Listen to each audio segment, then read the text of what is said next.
பாலக்காட்டில் இருக்க திப்பு சுல்தான் கோட்டை. இது திப்பு சுல்தானோட அப்பா ஹைதர் அலி 1766 கட்டினாரு. பாலக்காடுன்ற பிளேஸ் எப்படி இருக்கும்னு பார்த்தீங்கன்னா, மேற்கு தொடர்ச்சி மலை நடுவில் ஒரு பெரிய கேப் மாதிரி இருக்கும்.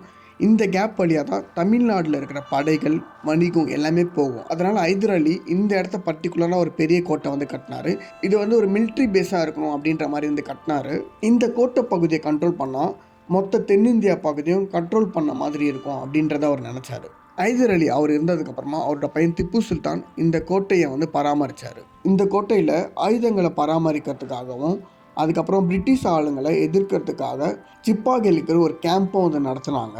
ரகசிய சுரங்கங்களும் இந்த கோட்டையில் வந்து மெயின்டைன் பண்ணாங்க. 1780 பிரிட்டிஷ் இந்த கோட்டையை எப்படியாச்சும் கைப்பற்றணும்னு நினச்சாங்க. பிரிட்டிஷ்க்கு ரொம்ப டஃப்பாக இருந்துச்சு இந்த கோட்டையை கைப்பற்றதுக்கு. 1784 தான் பிரிட்டிஷ் இந்த கோட்டையை வந்து டெம்பரவரியாக வந்து கைப்பற்றினாங்க. அதுக்கப்புறம் கொஞ்சம் வருஷத்துல திப்பு சுல்தான் இந்த கோட்டையை வந்து மறுபடியும் கைப்பற்றினார். அதுக்கப்புறம் பிரிட்டிஷ் 1790 இந்த கோட்டையை முழுவதுமாக கைப்பற்றிருந்தாங்க. இதுக்குள்ளேயே பிரிட்டிஷ்காரங்க ஒரு பெரிய சிறைச்சாலையை வந்து கட்டினாங்க. இப்போ இந்த சிறைச்சாலையெல்லாம் பாழடைஞ்சு இருக்கு. இந்த திப்பு சுல்தான் கோட்டையில் இருக்கிற ஒரு பகுதியை இந்தியன் ஆர்மி வந்து யூஸ் பண்ணிட்டு இருக்காங்க.